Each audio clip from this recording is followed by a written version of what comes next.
Syederalun, pemilik robot trading Auto Trade Gold atau ATG, yakni Wahyu Kenzo, dilaporkan atas tuduhan penipuan berkedok investasi.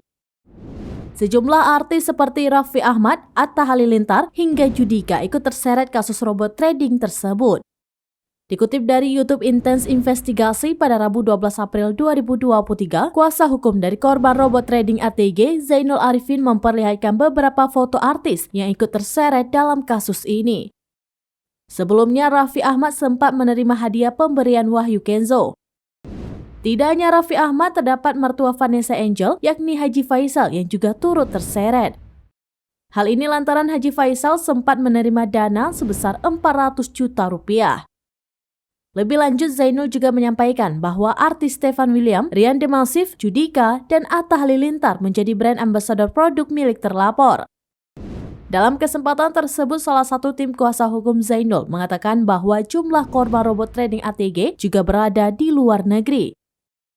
Sebagai informasi, jumlah korban robot trading ATG telah mencapai 850 orang dengan total kerugian korban hingga 9 triliun rupiah.